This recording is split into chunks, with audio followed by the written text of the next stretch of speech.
블레셋 사람들이 하나님의 교회를 빼앗아 가지고 에벤 에셀에서부터 아스돗에 이르니라. 블레셋 사람들이 하나님의 궤를 가지고 다곤의 신전에 들어가서 다곤 곁에 두었더니 아스돗 사람들이 이튿날 일찍이 일어나 본즉 다곤이 여호와의 궤 앞에서 엎드러져 그 얼굴이 땅에 닿았는지라. 그들이 다곤을 일으켜 다시 그 자리에 세웠더니 그 이튿날 아침에 그들이 일찍이 일어나 본즉 다곤이 여호와의 궤 앞에 또다시 엎드러져 얼굴이 땅에 닿았고 그 머리와 두 손목은 끊어져 문지방에 있고 다곤의 몸뚱이만 남았더라. 아멘. 오늘은 이스라엘의 전쟁 이야기 좀 하겠습니다. 이스라엘과 블레셋 사이에 일어났던 전쟁 이야기, 사무엘상 4장부터 5장까지 이어지는 말씀입니다. 때는 사사시대를 지나서 사울이 왕으로 등극하기 바로 전에 이스라엘 역사에서 가장 혼란스러울 때입니다.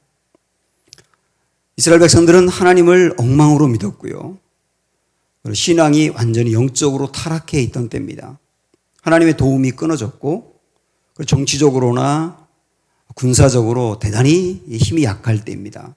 블레셋과 이스라엘이 숙적인데 그 사이에 전쟁이 일어났거든요.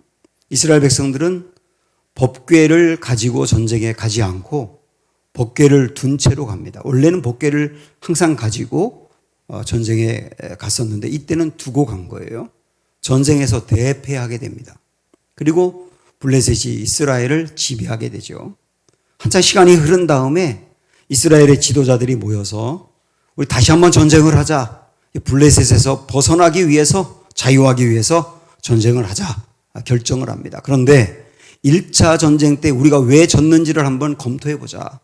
그리고 서로 논의하다가 얻은 결론은 뭐냐면 법궤를 가지고 가지 않았기 때문이다. 그래서 2차 전쟁 때에는 법궤와 함께 전쟁에 갑니다. 이 법궤는 여러분 그림 보시면 바로 이 모양인데요. 이것은 언약궤라고도 하고 여호와의 궤라고도 불리고 있는데 다 똑같은 말입니다. 이게 이스라엘 백성들이 하나님은 안 보이는 분이기 때문에 이 법궤를 하나님의 상징으로 생각을 한 거예요. 그래서 법궤가 함께하면 하나님이 함께한다고 생각을 하고 법궤가 함께하지 않으면 하나님이 함께하지 않는다고 생각을 한 것이죠. 바로 이 법궤를 2차 때는 함께 동행해서 간 것이죠. 그런데 법궤가 함께 했는데도 불구하고 전쟁에서 대패해서 3만 명이 죽어요. 또 강하게 블레셋의 지배를 받게 됩니다. 블레셋은 전쟁에서 승리했을 뿐만 아니라 이 법궤를 차지하게 됐는데요. 이 법궤를 다 부숴버린 것이 아니고 그것을 그들이 믿는 다곤이라고 하는 민족 신을 섬기는 신전에 다곤 신상 옆에 나란히 둡니다. 왜냐하면 이들은 이런 생각을 한 겁니다. 이스라엘 백성들이 애굽에서 포로 생활을 하다가 거기서 벗어났지 않느냐. 광야에서 수많은 기적이 일어났지 않느냐. 그리고 많은 전쟁에서 승리하고 결국은 이 가나안 땅을 차지하고 나라를 세웠지 않느냐. 그게 여호와라고 하는 하나님의 도움이 있었기 때문이다. 그러니까 이 법궤를 우리가 나란히 함께 가지고 있으면 우리가 필요할 때 하나님이 우리도 돕지 않겠느냐. 그런 의도를 가지고 나란히 둔 거예요. 그런데 하룻밤에 자고 일어나 아침에 보니까 자기들이 믿는 민족 신인 다곤이라고 하는 신이 이렇게 넘어져 있는 겁니다. 정말 아연질색할 만한 일이 벌어진 거예요. 그래서 이게 무슨 일인가 하고 이상하다 하고 뭐 우연한 일이겠지 하고 이 다곤 신을 다시 세워서 나란히 두었는데 그 다음날 보니까 또 무너져 있는 겁니다. 이거 무너진 정도가 아니라 목이 잘리고 양 팔목이 잘린 모습으로 그렇게 기절초풍할 일이 일어나게 된 거예요. 그러자 이때 블레셋 사람들은 깨닫죠. 법궤와 다곤 신상을 나란히 두면 안 되는 거구나 하고 법궤를 이스라엘로 돌려보냈다는 얘기예요. 이게 4장 5장에 나오는 말씀의 어떤 내용입니다. 자, 우리 이런 생각할 수 있습니다. 그 옛날에 이스라엘에서 일어났던 이 전쟁 이야기가 지금 오늘 나와 무슨 상관이 있느냐? 굉장히 상관이 있습니다. 오늘의 이 말씀은 오늘날의 기독교와 기독교를 믿는 기독교 신앙인들인 우리들의 신앙을 그대로 보여주는 한 폭의 그림과도 같다고 할 수 있어요. 그래서 오늘 우리는 이 전쟁 이야기를 통하여서 이스라엘의 문제는 무엇이었느냐? 그걸 통하여 나의 신앙의 현재 문제는 무엇이냐? 그리고 블레셋의 문제는 무엇이냐? 그걸 통하여 내가 바로 세워야 되고 바로 잡아야 될 신앙은 무엇이냐 하는 것들을 살펴보려고 합니다. 자, 먼저 이스라엘의 문제는 무엇일까 하는 거예요. 이스라엘이 왜 전쟁에서 패했는가라고 하는 질문과 똑같습니다. 보통 두 나라가 전쟁을 하게 되면 한 나라가 이기고 한 나라가 지잖아요.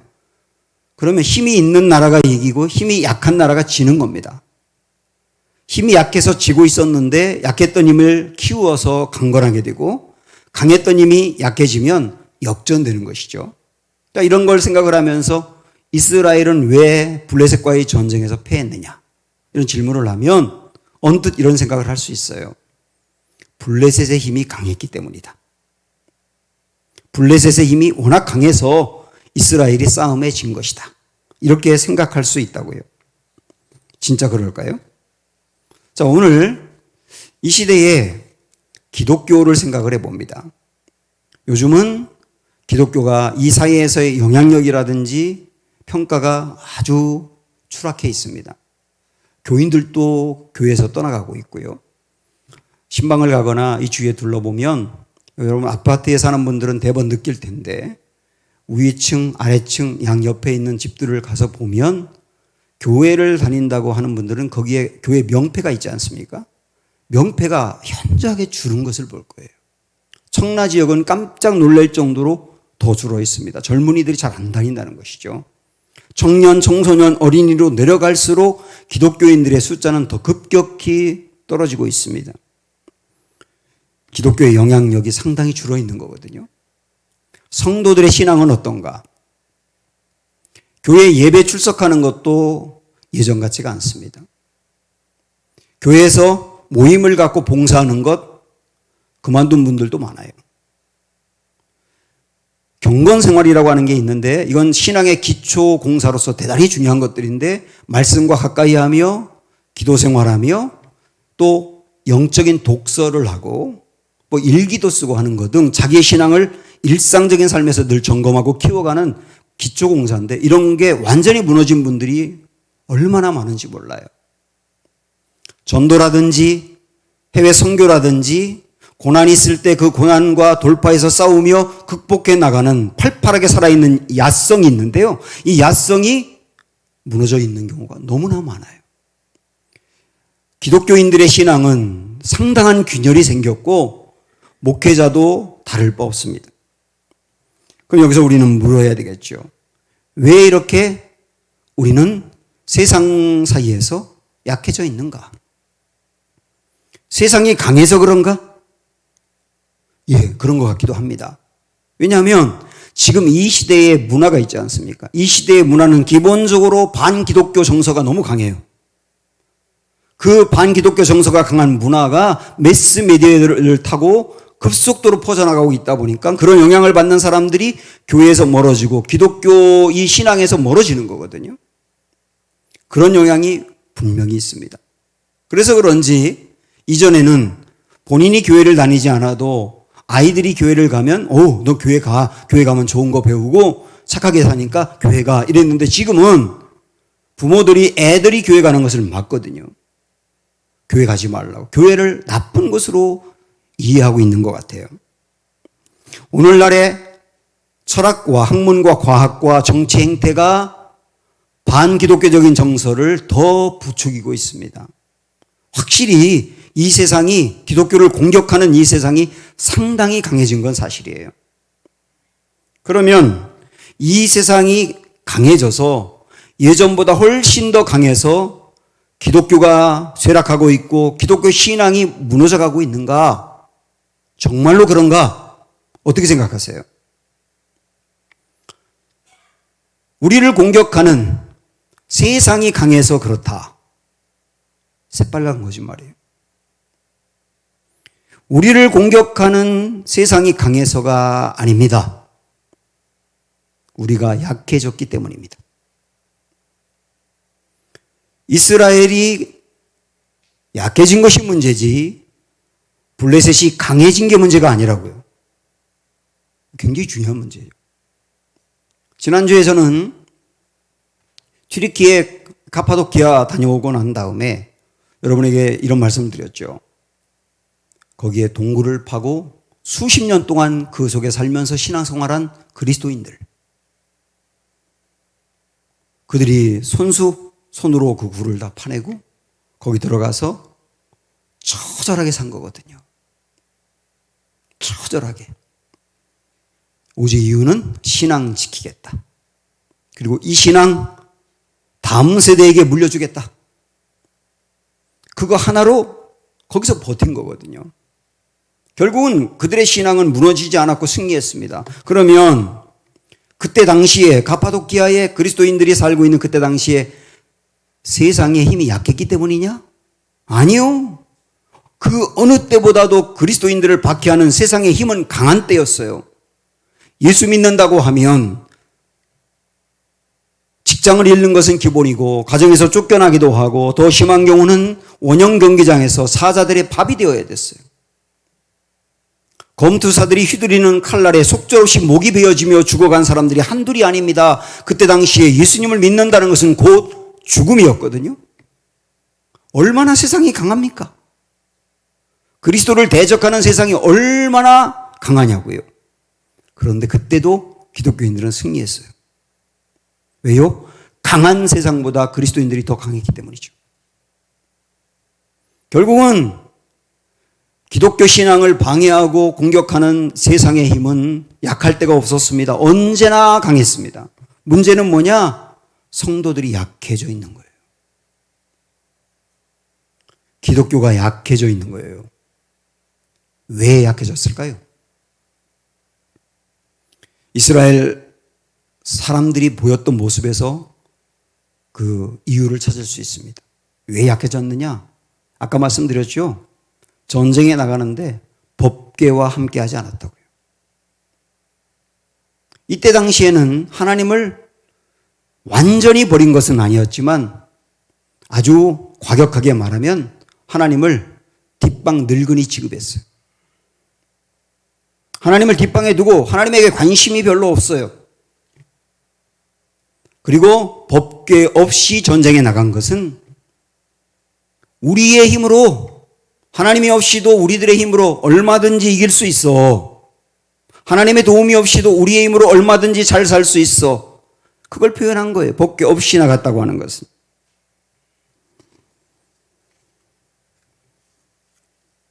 그러니까 하나님도 그들을 돕지 않았습니다. 하나님을 의지하지 않고 순종하지 않고 하나님을 버린 그들을 하나님도 내버려 두신 겁니다. 하나님은요, 하나님의 백성들을 버리진 않아요. 그러나 내버려 두기는 합니다. 버린다는 말은 포기한다는 뜻이에요. 하나님은 절대로 우리를 포기하진 않아요. 그러나 내버려 두기를 합니다. 내버려 둔다는 것은 우리에게 도움을 주지 않고 하나님도 물러서 있는다는 거예요. 그래서 스스로 내버려 두었을 때의 모습이 어떠한지를 깨닫게 하려는 것이죠. 이때도 이스라엘 백성들이 하나님을 외면하고 하나님을 의식하지 않고 하나님 저기 계세요. 저 뒷방에 계세요. 우리 힘으로 알아서 할게요. 그럴 때 하나님은 그래 너 힘으로 해봐고 내버려 둔 겁니다. 그 결과 힘이 현저하게 약해져가지고 정치적으로나 군사적으로나 하나님의 도움을 받지 못하니까 동네 북이 돼버리고 만 것이죠.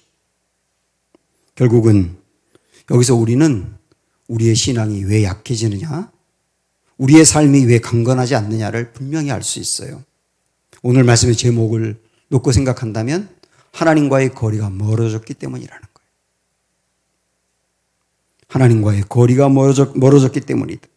이게 약해진 원인입니다.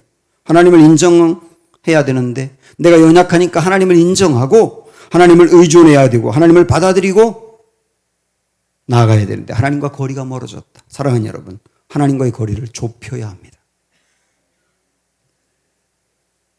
또 하나 생각할 게 있습니다. 자, 이 굉장히 중요한 질문을 하나 우리가 같이 생각해야 되는데요. 아까 분명히 그랬죠. 이스라엘이 블레셋과의 전쟁에서 패한 이유가 약해졌는데 그 이유가 뭐냐? 법궤와 함께하지 않았다. 하나님과 함께하지 않았다. 자기들의 힘만으로 나아갔다. 그랬지 않습니까? 그래서 2차 전쟁을 할 때는 법궤와 함께합니다. 분명히 법궤를 모시고 가거든요. 그런데 2차 전쟁에서는 더 심각하게 패배한 거예요. 완전히 무너질 정도로 패배를 한 겁니다. 이게 고민이란 말이에요. 왜요? 아니, 법궤와 함께 했는데 왜 지나요? 라고 하는 문제죠. 이거는 오늘 우리들에게 어떤 질문이냐면 이전에 나의 힘으로만 하려고 하다가 안 되고 약해진 것을 경험하고 나서 어떤 중요한 일이 있을 때 기도합니다. 하나님 도와주세요 하고 하나님을 의지하는 것 같아요. 그런데 또 실패할 수 있다는 거예요. 왜 그럴까요? 사무엘상 4장에 보면 이런 중요한 말씀이 있는데요. 한번 보십시오. 이에 백성이 실로에 사람을 보내어 그룹 사이에 계신 만군의 여호와의 언약궤를 거기서 가져왔고, 원래 실로라고 하는 곳에 언약궤를 거기에 그냥 두었었어요. 근데 이제 전쟁에 나가기 위해서 실로에 있는 언약궤를 가져왔다는 얘기입니다. 근데 그 다음에 잘 보십시오. 엘리의 두 아들 홈니와 비느하스는 하나님의 언약궤와 함께 거기에 있었더라. 요 노란 부분을 심각하게 생각해야 합니다. 성경을 좀 아시는 분들은 홈니와 비느하스가 어떤 사람들인지 압니다. 아주 흉악한 놈들이에요. 대제사장인 엘리의 아들이기 때문에 이들도 제사장이거든요. 성직자거든요. 그런데 결혼한 유부남인데 성전에 일하러 오는 여자들과 성전 안에서 행음을 벌이는 거예요. 이들이. 그리고 성도들이 제사를 드리기 위해서 제물을 가져오지 않습니까? 양이나 염소 같은 걸 가져오면 원래 하나님께 다 드려서 다 제사를 드리고 나서 일부를 제사장이 먹을 수는 있는데 이 녀석들은 어떻게 했느냐면 제물을 가져오면 자기들이 먼저 먹는 거예요. 하나님께 제물을 드리기도 전에. 하나님을 완전히 무시하는 거죠. 이게 홈니와 비느하스라. 그런데 여기 잘 보세요. 홈니와 비느하스 곁에 법궤가 있었다. 그러니까 홈니와 비느하스는 그 짓을 하면서 그 악행을 벌이면서 법궤와 함께만 하면 된다고 생각을 하는 거예요. 이 홈니와 비느하스는 이때 당시 이스라엘 사람들의 신앙이 그러했다고 폭로하는 거거든요. 마음이 하나님과 멀어요. 마음이 하나님과 먼데 마음이 하나님과 가까워지지 않으면서 그들의 악행을 전혀 버리거나 개선하진 않으면서 법궤만 함께하면 돼라고 생각을 하는 것이죠. 무슨 법궤를 행운을 가져다 주는 요술램프처럼 생각을 하는 거예요. 우리가 하나님에게 멀어져도 괜찮아. 악행은 악행대로 저질러도 괜찮아. 법궤만 있으면 돼. 이게 오늘 우리 신앙의 어떤 부분인지 아십니까?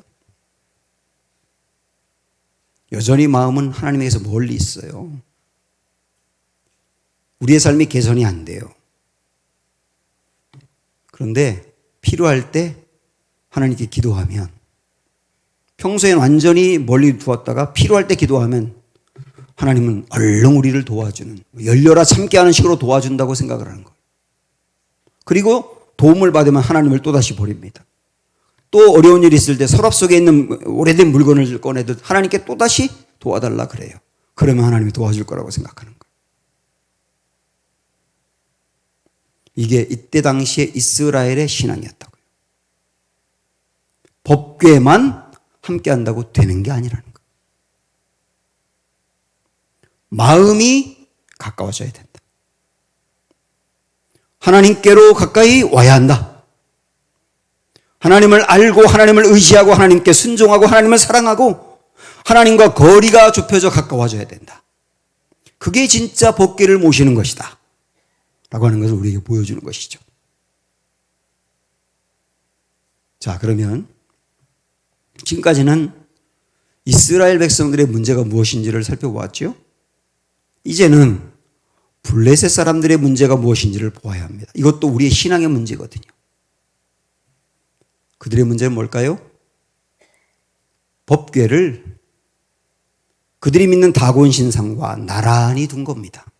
1절, 2절 보시면 블레셋 사람들이 하나님의 궤를 빼앗아 가지고 에벤에셀이라에서부터 아스토세 이르니라 블레셋 사람들이 하나님의 궤를 가지고 다곤의 신전에 들어가서 다곤 곁에 두었다 이렇게 되어 있잖아요. 다곤 곁에 두었다는 말은 다르게 말하면 그들이 믿는 다곤 신과 하나님을 나란히 두었다는 거예요. 그들이 더 의지하는 것은 다곤입니다. 전쟁에서도 그들이 이기니까 다곤이 더 세다고 생각을 하는 거예요. 그리고 다곤이 자기들을 지켜줄 거라고 생각합니다. 그런데 하나님을 곁에 두는 이유는 뭐냐면 하나님도 때로 필요하니까요.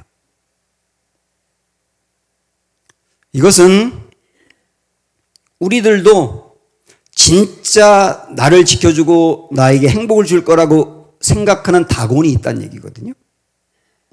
그걸 더 의지합니다. 그런데 하나님을 버리진 않아요. 왜? 하나님도 때로 필요하거든요. 하나님의 도움이 때로 있어야 되거든요. 그래서 나란히 두는 거예요. 그런데 그 다음날 어떤 일이 벌어집니까? 3절 보시면 아스도 사람들이 이튿날 일찍 일어나 본즉 다곤이 여호와의 궤 앞에서 엎드러져 그 얼굴이 땅에 닿았는지라. 아침에 일어나 봤더니 깜짝 놀라게 일이 벌어진 겁니다. 이 다곤이 넘어졌어요.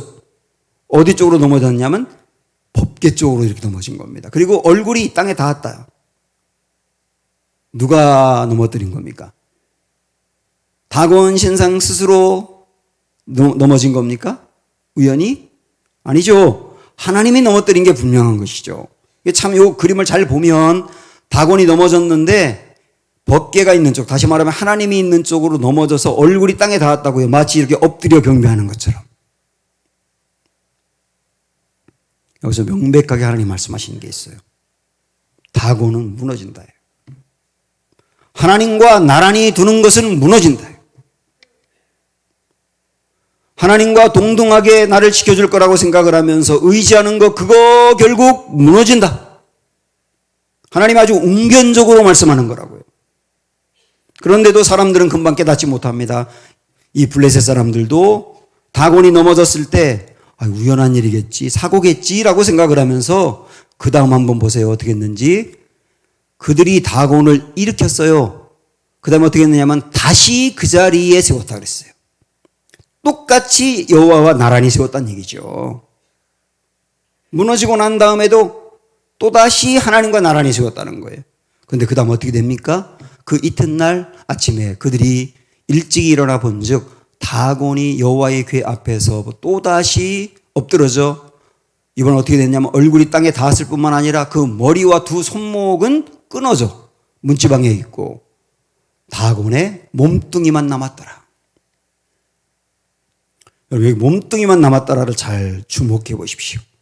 몸뚱이만 남았다는 것은 뭐냐면 무용지물이 됐다는 뜻이에요. 아무런 힘이 없더라. 쓸모없게 되었다. 몸뚱이만 남았다는.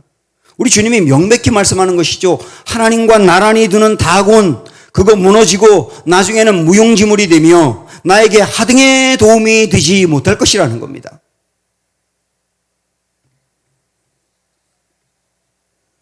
역사적으로 보면 근대 그리고 이제 현대 이렇게 넘어오는데 근대를 어떻게 말할 수 있냐면 인간의 이성이 깨어난 시기라고 말할 수 있어요.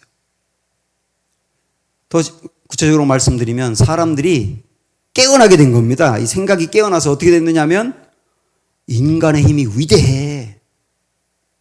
그동안에는 중세 사람들이 하나님에 의해서 지배를 받고 하나님이 우리를 인도하고 하나님이 책임지고 하나님의 지옥으로 보내고 천국으로 보내고 모든 결정권과 주도권을 하나님이 줬다고 생각했는데 인간의 이성이 깨어나니까 어떻게 생각하느냐 하면 인간의 힘이 위대해.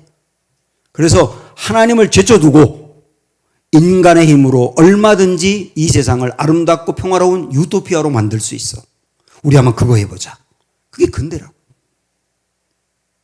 그래서 인간의 이성을 가지고 산업화가 이루어지고 과학이 발달하게 됐어요. 그게 기여를 한 것이죠. 그런데 그때 사람들은 하나님을 버린 건 아니었어요.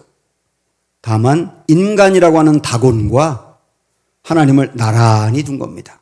하나님도 필요하거든요. 왜? 애 태어나면 세례줘야 되고 결혼식 하려면 교회에서 해야 되고 장례식 하려면 또 교회에서 해서 천국은 가야 되니까 하나님도 필요해요. 쓸모가 있어요. 그런데 인간의 힘이 정말 중요해요. 나란히 둔 거예요. 그 결과가 뭔지 여러분 아시죠? 1910년대 엄청난 전쟁이 일어납니다. 1차 세계대전. 세상이 초토화됩니다. 다곤이 무너진 것이죠. 그런데 사람들은 그때 다곤이 무너진 것을 보고 깨달음이 아니라 전쟁은 늘 있으니까 라고 생각을 하면서 다곤을 다시 일으켜서 나란히 역시 그 자리에 하나님 옆에 그대로 두었어요. 그리고 인간의 힘으로 할 수 있을 거야. 계속 그럽니다. 얼마 지나 타이타닉 호가 수장이 되어버립니다. 타이타닉은 그때 당시에 인간의 과학과 능력의 결정체였거든요. 얼마나 인간이 위대한지를 눈으로 보여주도록 한 것이 타이타닉이거든요. 그게 바닷속으로 들어가 버렸어요. 다곤이 무너진 것이죠. 그때도 사람들은 깨닫지 못하고 또다시 다곤을 일으켜 세워서 하나님과 나란히 두었어요. 1930년대 후반에 유럽에서 큰 전쟁이 일어날 징조가 보였습니다. 사람들은 생각했어요. 몇십 년 안에 큰 전쟁이 2번 일어나겠어? 그러나 온 유럽이 초토화되면서 피바람이 불면서 2차 세계대전이 일어나게 된 거예요. 다곤이 무너진 것이죠. 목도 잘리고 손목도 다 잘리고 인간의 힘으로 뭔가 이뤄내며 아름다운 유토피아를 만들겠다고 했는데 그런 전쟁이 일어나게 된 거죠. 사람들은 이때도 깨닫지 못하고 또 다곤을 일으켜서 하나님과 나란히 세웁니다. 한 악마 같은 사람이 저지른 일이니까, 한 사람이 저지른 일이니까 히틀러를 그렇게 생각을 하면서 여전히 그 자리에 있는 거예요. 급기야 몇 년 후에 일본의 원자폭탄이 투여가 됩니다. 사람의 힘으로 정말 평화로운 세상을 만들 것 같았는데 그래서 하나님과 나란히 세웠는데 다곤은 계속 무너진 것이죠.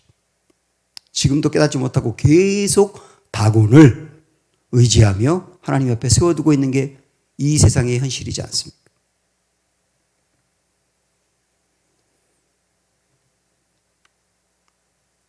요즘 우리에게도 하나님 곁에 두는 다곤들이 있습니다. 여러분에게 무엇입니까? 그거 있어야만 행복해. 그거 없으면 다 있어도 불행해. 그게 내게서 사라지면 나는 이 세상에 살 의미가 없어. 그게 다곤이에요. 그걸 하나님 옆에 나란히 둡니다. 하나님 떠나진 않아요, 우리는. 왜요? 하나님도 필요하니까요. 그런데 다곤을 하나님과 나란히 두는 거예요. 솔로몬에게는 다곤들이 많았습니다. 요즘 우리 교회에서 새벽기도와 큐티를 전도서 말씀으로 보고 있습니다. 제가 전도서 말씀을 묵상하면서 제게 다가오는 깨달음들이 참 많아요. 6장을 보니까 솔로몬이 이런 말을 합니다. 사람들이 와, 이거 있으면 행복할 거야, 그러는 게 있다는 거예요. 여러분에게 무엇입니까? 솔로몬이 쭉 나열을 합니다. 이런 것들이에요. 물질, 부요. 부요라고 하는 것은 내 삶이 풍족한 거예요. 전반적으로. 종기. 내 명예가 세워지는 거거든요. 아이를 많이 낳는 거. 옛날엔 자녀가 많은 게 복이었어요. 장수, 오래 사는 거. 그리고 사람들이 먹고 싶은 것을 마음대로 먹는 식욕을 채우는 거. 그리고 보고 싶었던 것들을 여행하면서 보는 거. 많이 배워서 아는 게 많은 거. 그리고 하나 더 얘기합니다. 이 세상을 개혁하는 것. 이런 것들이 있으면, 이런 것들 중에 하나라도 제대로 이루어지면 정말 행복하겠다. 그렇게 생각하지 않습니까? 솔로몬도 이런 것들 다 추구했습니다. 그런데 그가 6장 1절 2절에서 이런 말을 하네요. 6장 1절 2절만 봐도 충분합니다. 내가 해 아래에서 한 가지 불행한 일이 있는 것을 보았나니. 솔로몬이 그럽니다. 여러분에게 정말 불행한 일 하나를 얘기해 줄게요. 그러면서 뭐라고 말합니까? 이는 사람의 마음을 무겁게 하는 것이라 어떤 사람은 그의 영혼이 바라는 모든 소원에 부족함이 없어. 그가 마음에 바라는 것을 다 가졌다는 겁니다. 그리고 거기에 나열하는 게 이런 겁니다. 재물, 부요, 종기 이런 걸 다 받았는데 하나님께서 그가 그것을 누리도록 허락하지 아니하셨으므로 다른 사람이 누리나니 이것도 헛되어 악한 병이로다. 솔로몬이 그러는 겁니다. 사람들이 마음에 원하는 것이 있는데 그 원하는 것을 다 가지고 그 마음에 소유하면 행복할 거라고 생각하는데 아니요, 그게 아니더라고요. 마음에 원하는 걸 가졌는데 나중에 보니까 그걸 온전히 누리지도 못하고 그게 오히려 병이라는 거예요. 이것만 있으면 내가 행복해, 이거 있어야 돼, 이것도 있어야 돼라고 하는 게 병이라는 거예요. 왜 그러죠? 물질과 부여와 종기를 얻으면 한순간에 정말 만족하는데 거기서 끝나는 사람이 아무도 없어요. 더 물질 더 부여하고 더 존귀해야 돼. 다 그렇게 가게 됐어요. 그래서 만족은 금방 사라지고 불만이 생기는 겁니다. 식욕. 어떤 분들은 맛있다고 하는 맛집을 알아가지고 몇 시간 차를 타고 가서 밥을 한 끼 먹고 오더라고요. 점심에 가가지고 정말 맛있는 음식 먹었다고 생각해 보세요. 5시간이 지나면 배고파요. 그 행복은 5시간 가는 거예요. 개혁. 세상을 개혁하면 내가 원하는 대로 개혁이 되면 행복할 거라. 지금까지 세상을 개혁하게 하고 개혁하겠다는 사람들이 수두룩하였는데 그 다음 세대에 의해서 그 사람이 개혁되더라고요. 이 말을 하는 사람이 솔로몬이라는 것을 주목해 보셔야 합니다. 솔로몬을 보면서 당신 실제 가져보지 못하니까 이론적으로 그 말을 하죠라고 말할지 몰라도 안 그래요. 솔로몬은요 얼마나 많은 물질이 있었느냐면 어떤 분이 그러더라고요. 솔로몬이 그때 당시에 가지고 있던 물질을 오늘날로 계산하면 빌 게이츠보다 많다는 거예요. 수많은 물질을 그가 가지고 있었습니다. 아내가 1000명이었어요. 땅이 얼마나 넓었는지 몰라요. 그가 재임하는 기간 동안 전쟁이 한 번도 없었어요. 평화로웠어요. 왕궁도 크게 짓고 성전도 크게 짓고 이룬 성과가 많습니다. 공부도 많이 했어요. 각 분야의 다양한 분야의 공부를 해가지고 사람들이 와서 어떤 걸 질문을 하면요 솔로몬이 척척척 대답을 하는데 벌어진 입이 다물어지지 않을 정도로 놀랍게 지식의 지평이 넓었거든요. 게다가 왕인데 스스로 포도원 농사까지 졌어요. 왕인데 수고를 했단 말이죠. 그러니까 뭐 하나 부족한 게 없지 않습니까? 전 이런 생각이 들었습니다. 하나님께서 사람들이 생각하는 거, 물질이라든지 부요라든지 뭐 종기라든지 뭐든지 그렇게 사람들이 원하는 게 있잖아. 이것만 있으면 좋겠다. 이것만 있으면 좋겠다. 그러는 거 있잖아요. 그런 것을 솔로몬에게 다 부어준 겁니다. 한 사람에게. 샘플로 부어준 거예요. 샘플로. 그리고 솔로몬아 너 사람들이 원하는 거 다 가지고 있지? 그리고 다 누렸지? 그게 결과가 행복한지 내 입으로 얘기해. 그게 전도서예요. 나 다 가졌어요. 다 누렸어요. 부족한 거 하나도 없었어요. 근데 인생의 말년에 솔로몬이 그럽니다. 그 모든 게 헛되더라. 다시 말하면 마음에 원하는 것을 얻고 그 위의 자리에 올라가고 소유하는 것으로는 진정한 행복이 없다는 게 솔로몬의 이야기죠. 오히려 말입니다. 전도서를 보면 재미있어요. 솔로몬이 진짜 행복한 게 뭔지 아냐? 그러면서 이렇게 얘기합니다. 여기 보세요. 사람들이 사는 동안에 기뻐하며 사는 동안에 자기의 삶에 기뻐하는 거예요. 소소한 기쁨이 있어요. 그 다음에 선을 행하는 것, 어려운 사람들을 도와주기도 하고 섬기기도 하면서 뭐 굉장히 많은 돈이 있는 건 아니에요. 근데 가지고 있는 거를 기뻐하면서 감사하면서 선을 베풀고,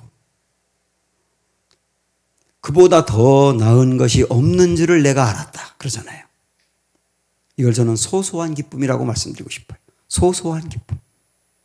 조금 더 볼까요? 사람마다 먹고 마시는 것과 수고함으로 낙을 누리는 그것. 내가 먹고 마시는 거 굉장한 건 아니지만 매일 먹을 수 있는 거 먹고, 그 다음에 수고해요. 직장이 있어서 일하고, 그러면서 낙을 누리는 거, 이걸 얘기하면서 이걸 뭐라고 말합니까? 하나님의 선물인 줄을 또한 알았도다. 이거 하나님의 선물인 걸 뒤늦게 깨달았다는 겁니다. 참 의미 있지 않습니까? 그러면서 전도서에서 결론적으로 이야기하는 게 있어요. 전도서는 헛되고 헛되다고 얘기하지만 헛되다고 얘기하는 것으로 끝나지 않습니다. 그러면 성경이 될 수 없겠죠. 이 세상에 원하는 걸 다 가져도 헛되다? 결론이 뭐냐? 이게 결론입니다. 12장 1절. 너는 청년의 때에 너의 창조주를 기억하라.